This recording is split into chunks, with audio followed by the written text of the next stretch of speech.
The sun had barely crested the mesa when the challenge echoed across Dry Creek Valley like thunder before a storm. Word spread faster than wildfire through sagebrush.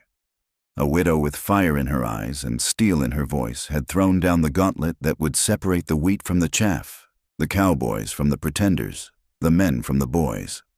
Her name was Catherine Sterling, and she owned the finest piece of horseflesh this side of the Rio Grande. A black stallion named Tempest, 17 hands high, with eyes like coal and a spirit that had never been broken. Not by the 25 men who'd tried, not by the silver-tongued horsebreakers who'd come from as far as Kansas City with their ropes and their boasts and their wounded pride. But Catherine Sterling wasn't looking for just any rider. She was looking for a real cowboy, the kind her late husband had been before consumption took him to his grave 3 winters past. The kind who understood that earning a horse's respect was different than breaking its will. The kind who knew that some things in this world couldn't be conquered, only partnered with. So she made her proclamation at the general store on a Tuesday morning when the whole town was listening. If you're a real cowboy, prove it on my stallion. Ride him for 10 minutes without being thrown, and I'll pay you $50 gold. But if you can't, don't come back to my ranch pretending you're something you're not. $50 was more money than most men saw in 6 months. It was enough to buy a decent spread, enough to start a life, enough to make a man think he could take shortcuts to glory. And that's exactly what happened. They came in waves. First the local boys, the ones who'd grown up thinking they knew horses because they'd ridden plow mules to church on Sundays. Then the drifters, leather-faced men with tobacco stains and tall tails who figured they'd seen enough country to handle any 4-legged creature. Finally came the professionals, the rodeo riders and horse trainers who carried their reputation in their swagger and their failure in their limp when they left. Each man who approached Tempest thought he had the answer. Some came with whips, thinking fear would make the stallion submit. Others brought sugar cubes and gentle words, believing they could sweet-talk their way onto his back. A few arrived with elaborate contraptions, ropes and pulleys and leather straps designed to force compliance. But Tempest had his own ideas about compliance. The first man lasted 8 seconds. The stallion reared up like a dark angel reaching for heaven, then twisted sideways with a violence that sent the rider sailing into the corral fence. The second man made it to 15 seconds before Tempest decided he'd had enough and bucked with a precision that would have impressed a mathematician. The third, fourth, and fifth men learned that pride goes before a fall, and sometimes the fall comes with hoof prints. By the end of the first week, the town doctor had treated more bruised ribs and wounded egos than he'd seen since the last cattle drive went sideways. But still they came. Word had spread beyond Dry Creek Valley now. Cowboys rode in from neighboring counties, drawn by the challenge and the gold like moths to a flame that would surely burn them.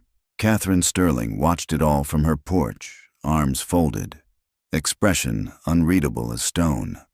Some folks whispered she was cruel, setting up men to fail for her own amusement.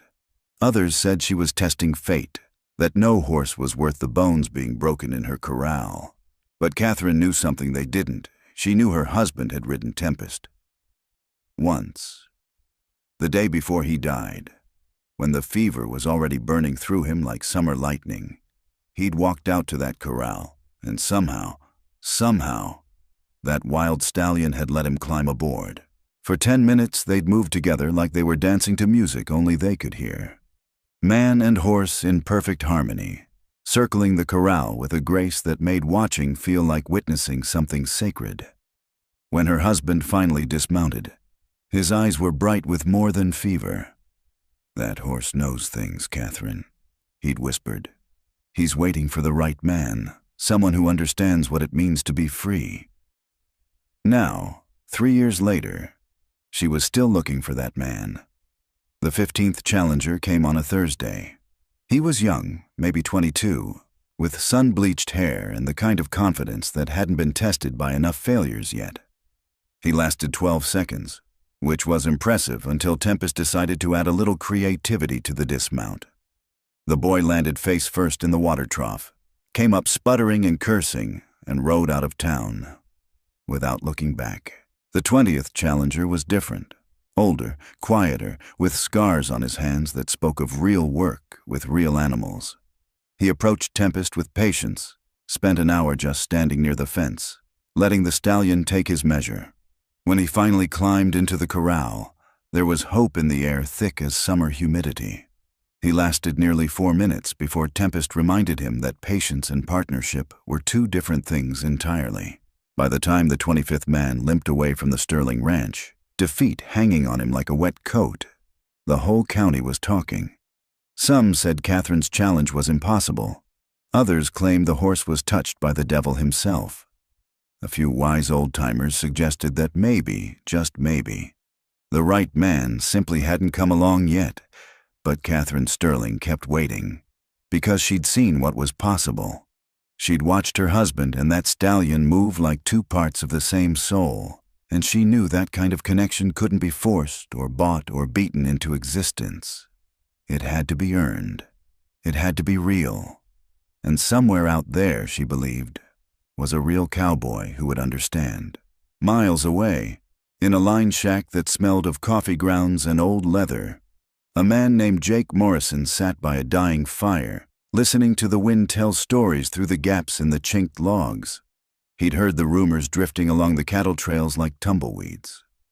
Stories of a black stallion that couldn't be ridden and a widow's challenge that had broken more men than a hard winter. Jake had been alone for so long that solitude felt like an old friend. He worked the far pastures for the Double Bar Ranch, checking fence lines and doctoring sick cattle, seeing other humans maybe once a month when he rode into town for supplies. It was honest work that paid honest wages, and it suited a man who'd learned that people could hurt you in ways that cattle never would. But something about those stories nagged at him. Not the gold, though $50 would buy a lot of beans and bacon. Not the challenge, though he'd ridden his share of difficult horses. It was something else, something that whispered to him in the quiet moments between sleep and waking, when a man's defenses were down, and truth could slip in like morning light through a cracked shutter. Maybe it was the way the story was told, not as a contest to be won, but as a test to be passed. Not as a horse to be broken, but as a partnership to be forged. Or maybe it was simply that Jake Morrison had been running from something for so long that he'd forgotten what it felt like to run toward something instead. He'd been a different man once. Before the war changed him. Before he'd seen what men could do to each other when they forgot they were supposed to be human. Before he'd learned that sometimes the only way to survive was to stop caring about anything beyond your next breath. But horses were different. Horses didn't lie or betray, or leave you bleeding in a ditch because they disagreed with your politics. Horses were honest in their fear and their trust, their anger and their affection. A horse would tell you exactly what it thought of you, and if you were smart enough to listen, you might learn something worth knowing. The fire popped, sending sparks up the chimney like tiny prayers seeking heaven. Jake pulled his coat tighter and made a decision that would change everything. Come morning, he would saddle his gelding and ride toward Dry Creek Valley. Not for the money, not for the glory, but because sometimes a man had to find out what he was made of, even if the finding broke him, especially if the finding broke him. Because Jake Morrison suspected that he'd been broken for a long time already, and maybe, just maybe, it was time to see if the pieces could be put back together in a way that made sense. The wind outside grew stronger, rattling the windows like restless spirits demanding attention. Inside the line shack, a lonely cowboy closed his eyes and dreamed of black stallions and second chances, unaware that tomorrow would begin the ride that would define the rest of his life. The morning came cold and sharp as broken glass. Jake Morrison saddled his gelding in the gray light before dawn, his hands moving through familiar motions while his mind wrestled with doubts that multiplied like shadows. He'd packed light, just coffee and hardtack, a bedroll tied behind the cantle, and the kind of quiet determination that came from a man who'd finally stopped running from his own reflection. The ride to Dry Creek Valley took him through country that changed with every mile. Rolling grassland gave way to broken mesa, then dropped into valleys where cottonwoods hugged seasonal creeks like old friends sharing secrets. His gelding, a steady bay named Copper, picked his way along cattle trails and deer paths with the sure-footed wisdom of an animal that had seen enough rough country to know which stones would hold and which would roll. By midday, the sun had burned off the morning chill, and Jake could see the valley spreading out below him like a promised land that might deliver salvation or damnation, depending on what a man brought to the bargain. Smoke rose from chimney pipes in the distance, and he could make out the geometric patterns of fenced pastures carved into the natural curves of the landscape. But it was the sound that reached him first, a sound like thunder contained in too small a space, like fury given flesh and hooves.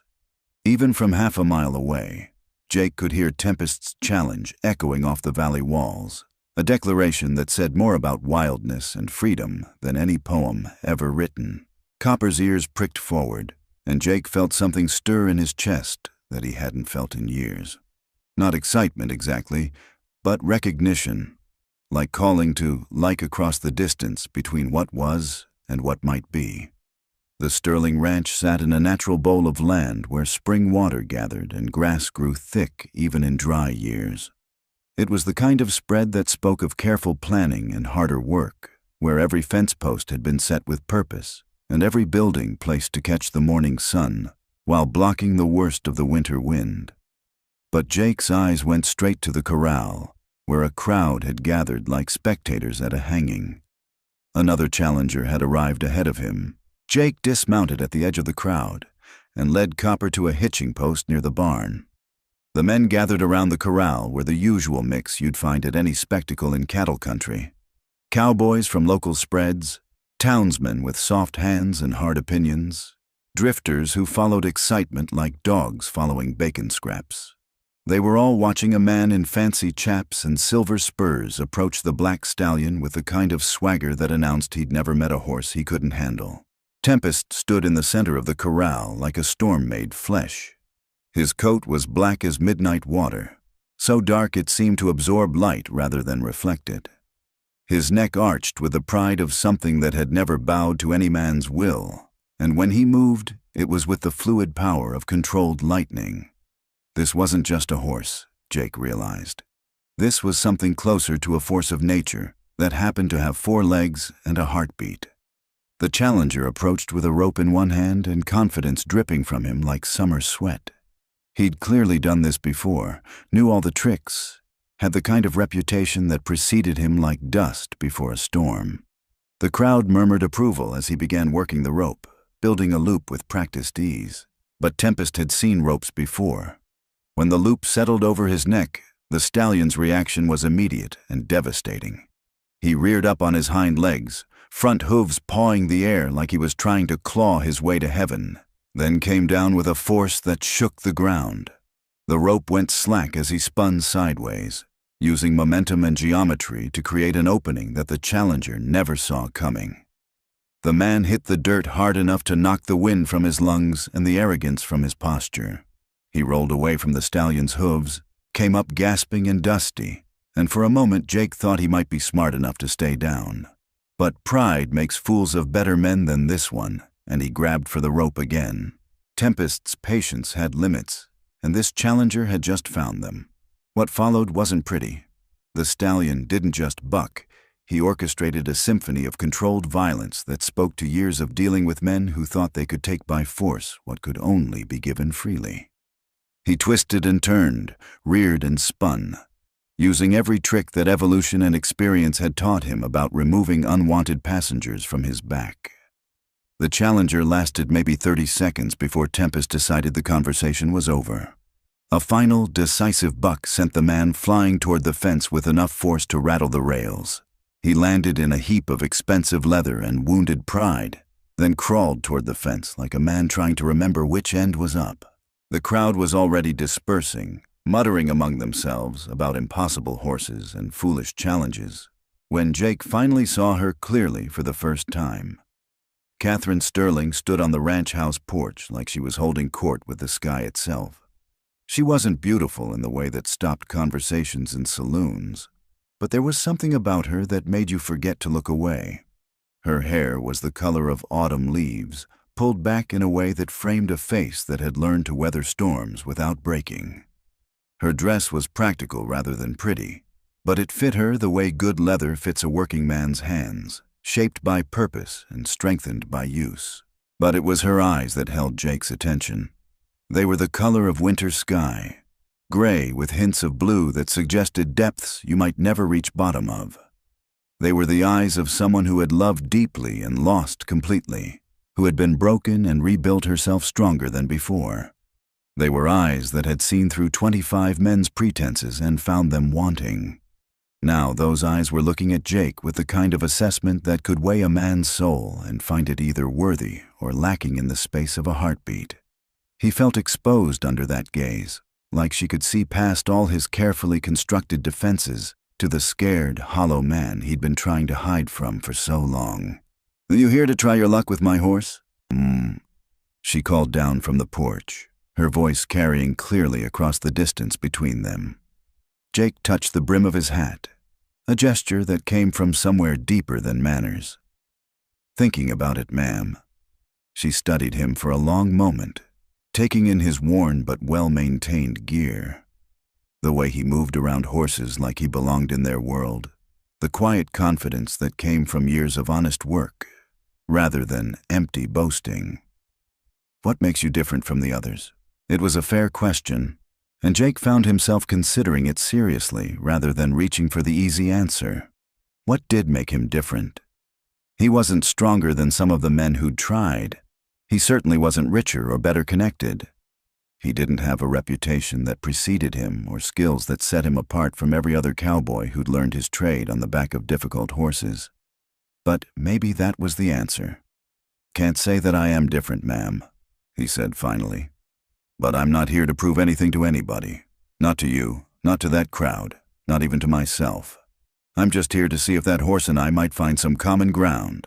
Something shifted in Catherine Sterling's expression, a softening around the edges that suggested his words had found their mark. She came down from the porch with the fluid grace of someone who'd learned to move efficiently through a world that didn't waste motion, and Jake caught the scent of lavender soap and honest work as she approached. "What's your name, cowboy?" "Jake Morrison, ma'am. I work the line shacks for the Double Bar, up north of here." "Catherine Sterling." She extended her hand, and when Jake took it he was surprised by the strength in her grip, the calluses that spoke of real work with real consequences. "You ever been married, Jake Morrison?" The question caught him off guard, not because it was inappropriate, but because it cut straight to something he'd been avoiding for years. "No, ma'am. Came close once, before the war. After that..." He let the words trail off, hoping she'd understand what he couldn't quite say. She nodded like she'd expected that answer. "My husband could ride that horse, only man who ever could." "You know why?" Jake studied Tempest, still pacing the corral with the restless energy of caged lightning. "I'd guess it's because he didn't try to break him." "That's part of it." Catherine's voice carried a note of approval. "But there's more." He understood that some things in this world are worth partnering with rather than owning. That real strength comes from knowing when to yield and when to stand firm. That earning trust is different than demanding obedience. She was talking about more than horses now, Jake realized. She was talking about the kind of man her husband had been, the kind of man she was looking for, the kind of man who might understand that some challenges weren't meant to be conquered but transcended. "The rules are simple," Catherine continued. "Stay on his back for 10 minutes without being thrown, and you win the $50. But if you get thrown, you leave and don't come back. And Jake Morrison?" "Yes, ma'am. Don't try this unless you're sure. Because once you step into that corral, there's no going back to who you were before." Jake looked at the corral, then back at Catherine Sterling, and felt something settle into place inside his chest, like a key finding its lock. "Ma'am, I haven't been sure about much of anything for a long time, but I'm sure about this." She studied his face for another moment, then nodded once. "Then you better get acquainted with him first. Most men just climb over that fence like they're mounting a Sunday horse. Tempest doesn't appreciate that kind of presumption." Jake approached the corral slowly, his boots making soft sounds in the packed earth.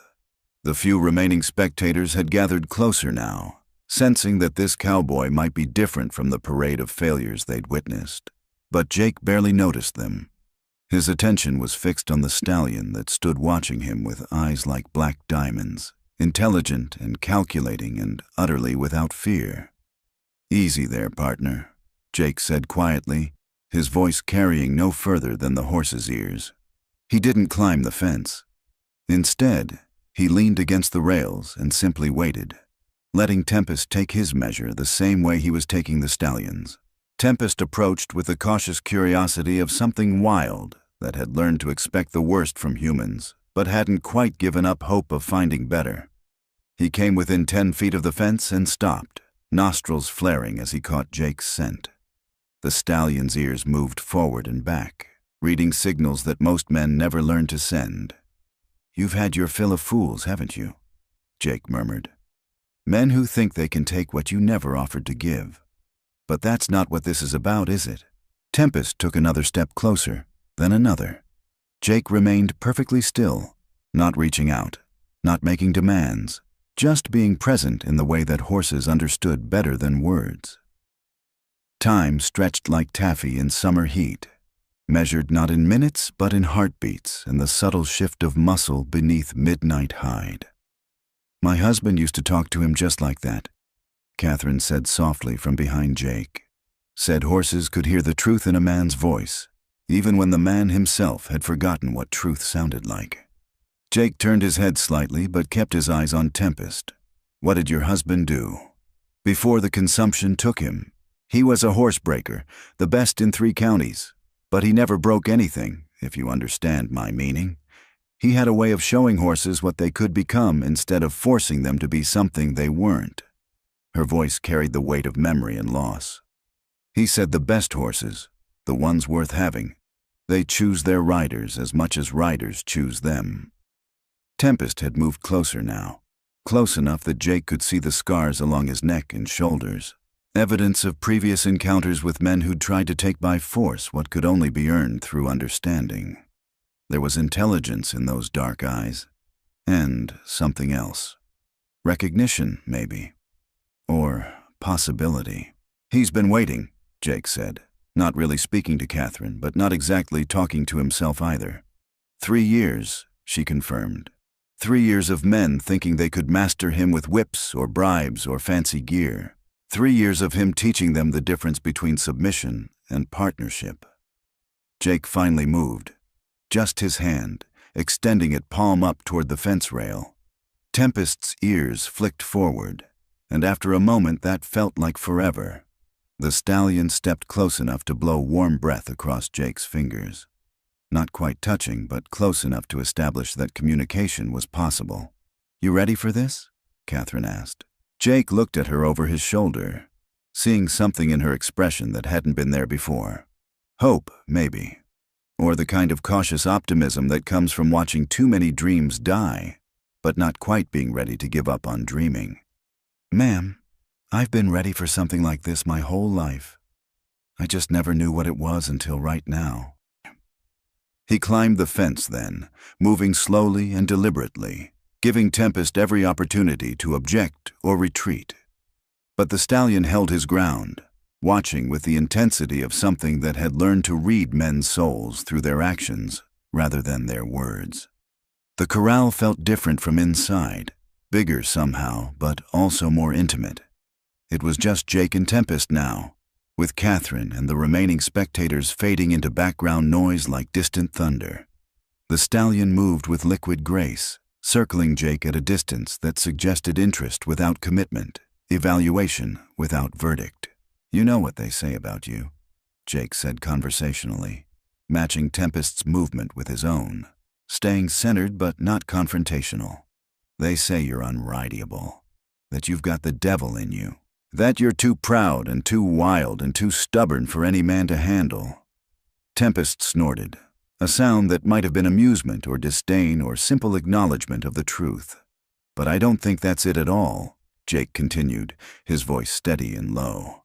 "I think you're just tired of men who want to own you instead of know you. Tired of being treated like a problem to be solved instead of a partner to be earned."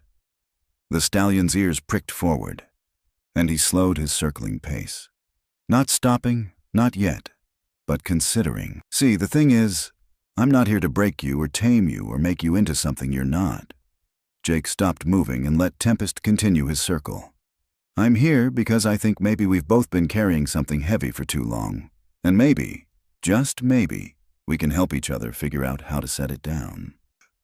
Tempest completed another circle, then another, each one bringing him incrementally closer to where Jake stood in the center of the corral. The afternoon sun caught the highlights in his black coat, revealing depths of color that spoke to bloodlines and breeding and something indefinable that separated the extraordinary from the merely good. "My husband said something once," Catherine called from the fence, her voice carrying clearly in the still air. "He said the best horses don't need to be broken because they were never really wild to begin with. They were just waiting for someone who could speak their language." Jake nodded without taking his eyes off Tempest. The stallion had stopped circling now and stood perhaps 15 feet away, head high, ears forward, every line of his body speaking to attention and possibility. This was the moment, Jake realized. The moment when everything would be decided not by force or cleverness or determination, but by something much more elusive and infinitely more valuable. Trust. "You want to know the truth?" Jake said, his voice barely above a whisper, but somehow carrying to every corner of the corral. "I'm scared. Not of you, but of what happens if this doesn't work. Because I've been empty for so long that I'd forgotten what it felt like to want something real. And you're about as real as anything gets." Tempest took a step forward, then another. His movement was deliberate, considered, the decision of something that had weighed all the evidence and reached a verdict that surprised even him.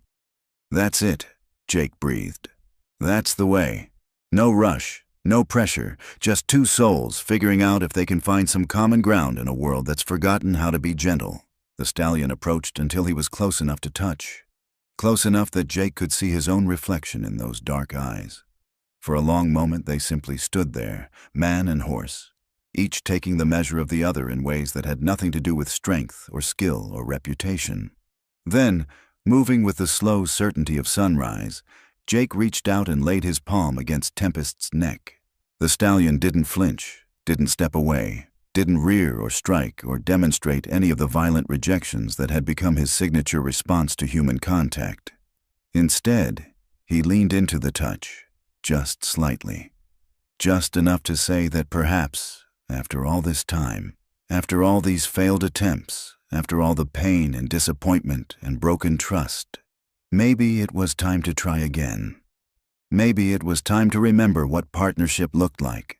The crowd at the fence had gone completely silent. Even Catherine Sterling seemed to be holding her breath as Jake slowly, carefully began to run his hand along Tempest's neck and shoulder, mapping the contours of muscle and bone, learning the language of this magnificent creature who had waited so long for someone who could speak it fluently. "Well, I'll be damned," someone whispered from the fence, but Jake barely heard it. His world had narrowed to this moment, this horse, this possibility that hung between them like morning mist, fragile and beautiful and full of promise. "You ready?" Jake asked, though the question was meant more for himself than for Tempest. The stallion's response came not in words, but in the subtle shift of weight, the way his muscles relaxed just enough to suggest acceptance without surrender. Jake moved to Tempest's left side, his hand never leaving contact with the horse's coat. Each movement was deliberate, telegraphed well in advance, giving the stallion every opportunity to object or withdraw consent. But Tempest held steady, his breathing deep and even, his attention focused on this strange man who spoke in whispers instead of shouts, who asked instead of demanded. The mounting process took nearly 10 minutes. Not because Jake was afraid, but because he understood that this wasn't about climbing onto a horse. This was about joining something, becoming part of a partnership that had to be built one heartbeat at a time. He gathered the makeshift reins, nothing more than a rope halter, and placed his left foot in the stirrup he'd fashioned from a length of braided leather. Tempest's ears flicked back, then forward again. Listening, considering. The stallion could have exploded into motion at any point, Could have sent Jake flying before he'd even settled into the saddle. Instead, he waited with the patience of something that had finally found what it had been looking for. When Jake's weight settled across Tempest's back, the world seemed to hold its breath. The stallion stood motionless for a heartbeat, 2, 3. Then, with a movement so smooth it felt like floating, Tempest took a single step forward. Sweet Mother of God, someone breathed from the fence, but their voice seemed to come from another world entirely. Jake's universe had contracted to the space between Tempest's ears, to the rhythm of hooves against packed earth, to the feeling of controlled power moving beneath him like captured lightning learning to dance. They walked first, just a slow circuit of the corral, both horse and rider finding their balance together. Tempest's gait was unlike anything Jake had ever experienced. It wasn't the jarring bounce of a green horse or the mechanical precision of a well-trained mount. This was something organic, fluid, like being carried by the wind itself. "How long has it been?" Catherine called from the fence, her voice tight with something that might have been wonder or fear, or both. Jake glanced toward the sun, trying to judge the passage of time, but realized it didn't matter. Minutes or hours, he was lost in this moment, in the feeling of partnership with something wild and magnificent and utterly without pretense. Tempest moved beneath him with growing confidence, their connection deepening with each stride. Then the stallion made his decision. Without warning, without any of the preliminary theatrics that usually announced a horse's intention to test its rider, Tempest launched into a trot.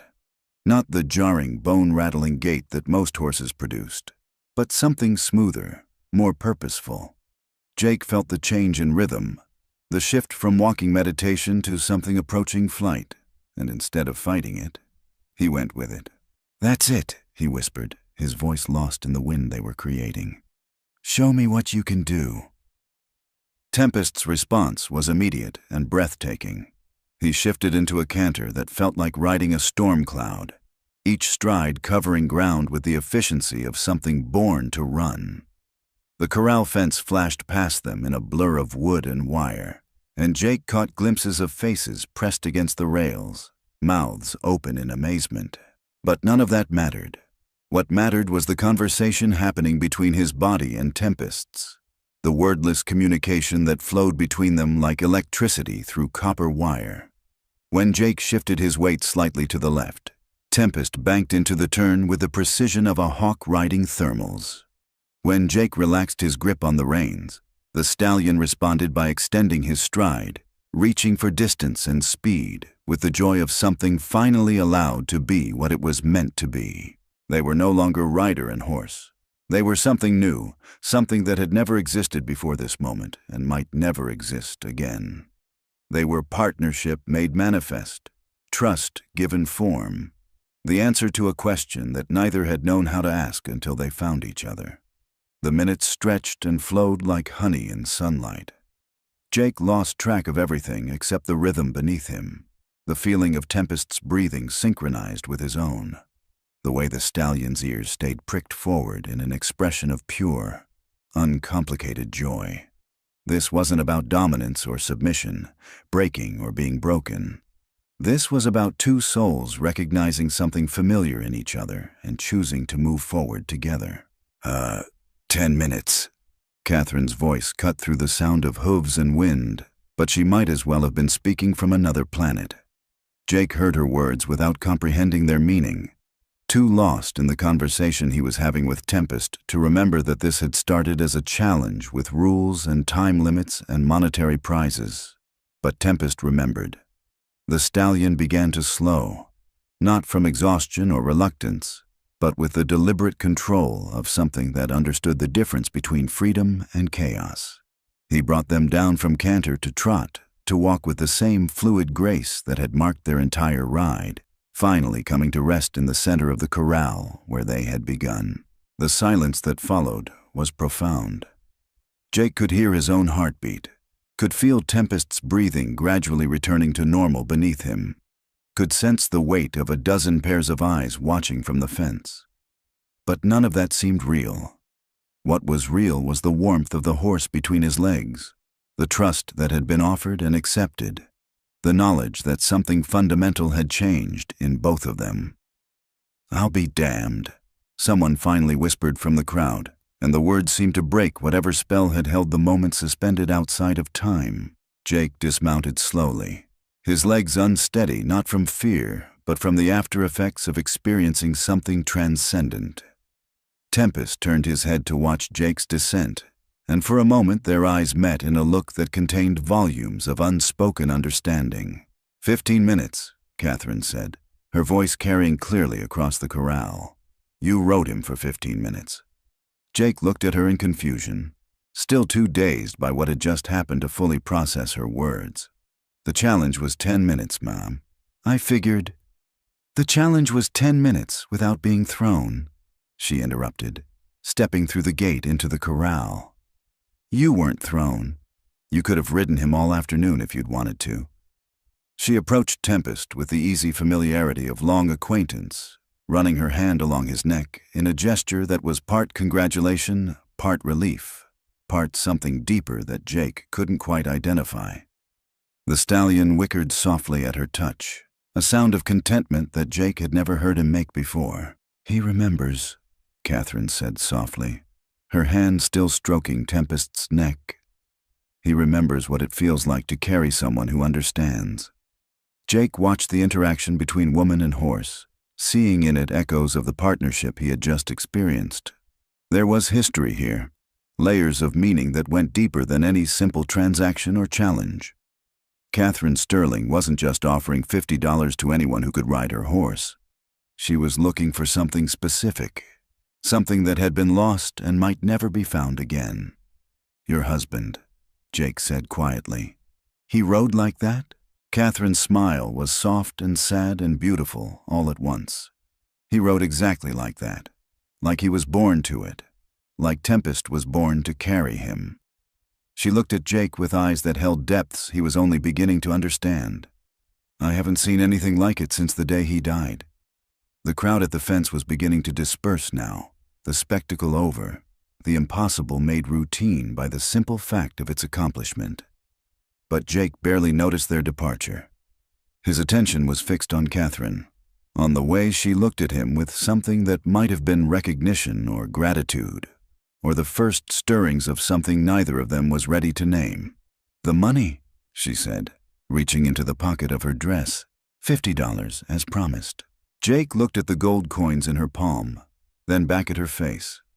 The money seemed suddenly irrelevant, a detail from a different world where such things mattered. "Keep it," he said. This wasn't about the money. Catherine's eyebrows rose in surprise. "Then what was it about?" Jake looked at Tempest, who stood between them like a bridge connecting two souls who had been walking parallel paths without knowing it. "I think it was about finding something I didn't know I was looking for." "And what was that?" He met her eyes, seeing in them the same recognition he felt stirring in his own chest. Home, maybe, or at least the possibility of it. Catherine Sterling had been alone for 3 years. 3 years of managing a ranch by herself, of making decisions that affected not just her own future but the future of every animal in her care. 3 years of well-meaning neighbors offering advice she didn't need, and suitors offering protection she didn't want. 3 years of proving to herself and everyone else that she could survive without a man's help. But surviving wasn't the same as living, and watching Jake Morrison ride her husband's horse had reminded her of the difference. "You have somewhere you need to be?" she asked, the question casual but weighted with possibility. Jake looked around the ranch, taking in the well-maintained buildings, the carefully tended pastures, the sense of order and purpose that spoke to someone who understood what it meant to build something lasting. Then he looked back at Catherine, seeing in her face the same quiet strength he'd felt in Tempest, the same patient endurance that came from weathering storms without breaking. "No, ma'am," he said finally. "Can't say that I do. The Double Bar Ranch, they'll miss you." Jake thought about his line shack, about the solitude that had been both refuge and prison for longer than he cared to remember, about cattle that needed tending and fences that needed mending and the endless cycle of work that filled days without filling the emptiness inside them. "They'll find someone else," he said. Always do. Catherine nodded, as if his answer was exactly what she'd expected. I could use help around here. Running a spread this size alone, it's more than one person should handle. The pay's fair, and there's a cabin out by the north pasture that needs someone living in it. She paused, studying his face as if trying to read his thoughts written there. Of course, there's one condition. What's that? Tempest comes with the job. He needs someone who understands him, someone who can work with him instead of against him.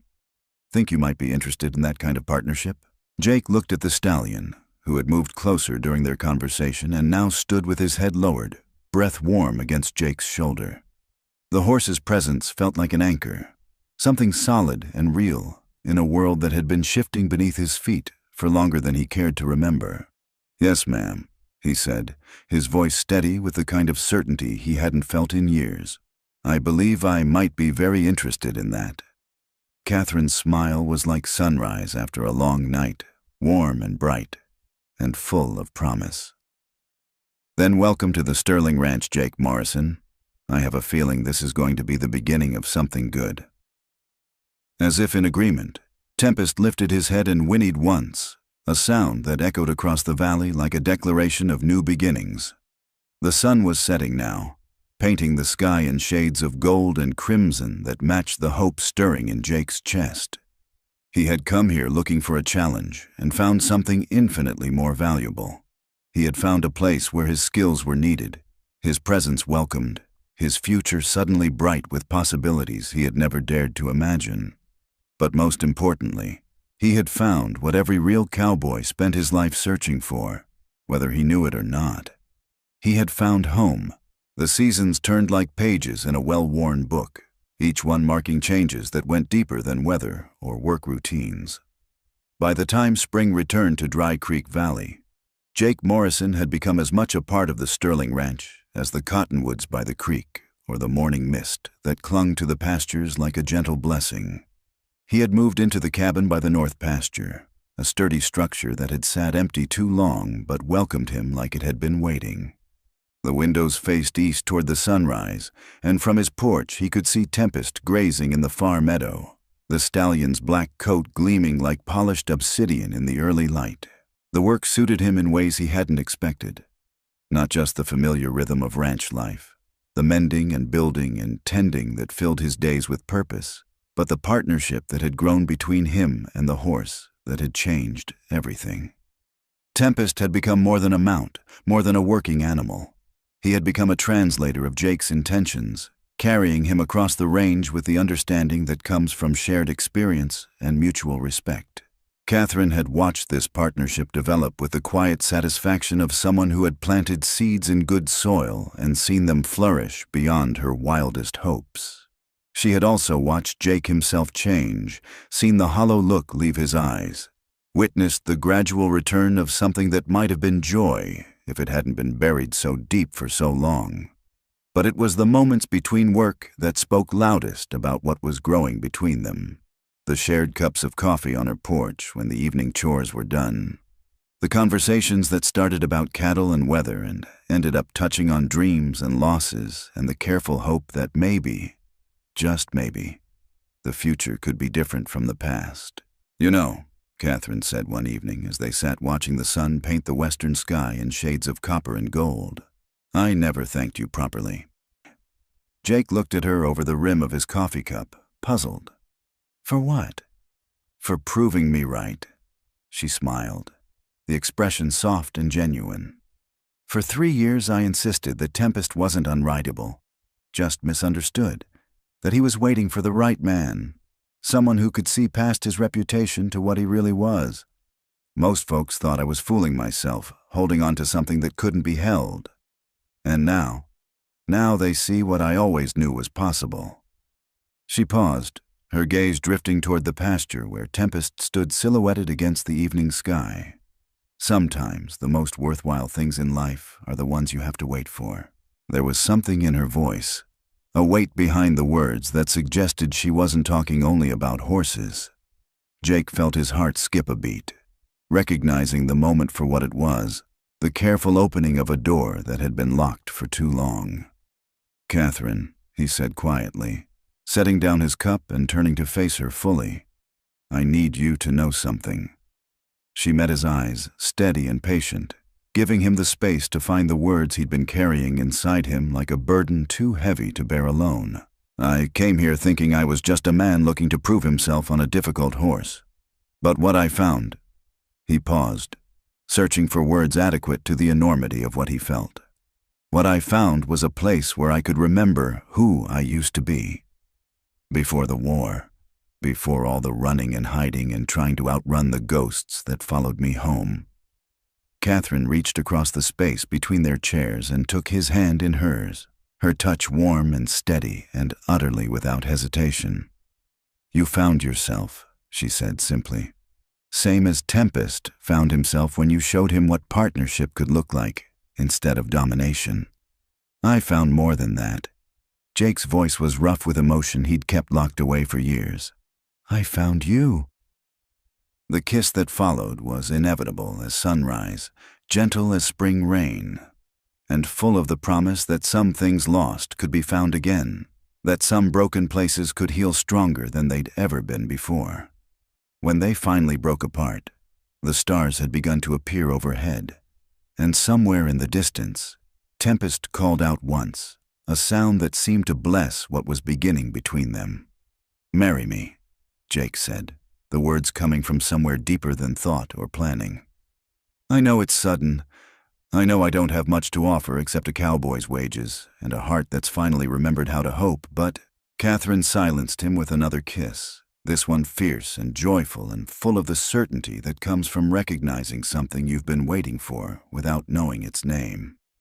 "Yes," she whispered against his lips. "Yes, Jake Morrison. Yes to all of it." The wedding took place 6 months later, on a October morning when the cottonwoods had turned gold and the air carried the crisp promise of winter. It was a simple ceremony, held in the ranch house parlor with a handful of neighbors as witnesses and a preacher who had ridden out from town specifically for the occasion. Catherine wore her mother's dress, carefully preserved and altered to fit, the ivory silk complemented by a strand of pearls that had been her grandmother's. Jake had bought a new shirt for the occasion, pressed his best pants, and polished his boots until they reflected the morning light streaming through the windows. But it was Tempest who provided the most memorable moment of the ceremony. As Jake and Catherine spoke their vows on the front porch, the Stallion approached the fence and stood watching, his magnificent head held high, his presence somehow sanctifying what was taking place. When the preacher pronounced them husband and wife, Tempest reared up on his hind legs once, a joyful celebration that made everyone laugh and Catherine cry happy tears into her new husband's shoulder. The years that followed were marked not by dramatic events, but by the quiet accumulation of contentment. Jake proved to be not just a skilled ranch hand, but a natural leader, gradually taking over more and more of the daily operations as Catherine's trust in his judgment grew. Together they expanded the Sterling Ranch, adding new pastures and breeding programs, building a reputation for quality horses that spread far beyond Dry Creek Valley. Tempest became the foundation stallion of their breeding program, his offspring inheriting not just his speed and strength, but his intelligence and his ability to form deep bonds with the right humans. Jake trained each of them personally, using the same patience and understanding that had won Tempest's trust, creating a line of horses known throughout the territory for their responsiveness and heart. But perhaps the greatest testament to what they had built together came 5 years after their wedding, when a young cowboy rode into the yard leading a limping horse and carrying the weight of visible desperation in his shoulders. "Name's Tom Bradley," the young man said, his hat in his hands and hope flickering in his eyes. "I heard tell you folks might have work for someone who's better with horses than he is with people."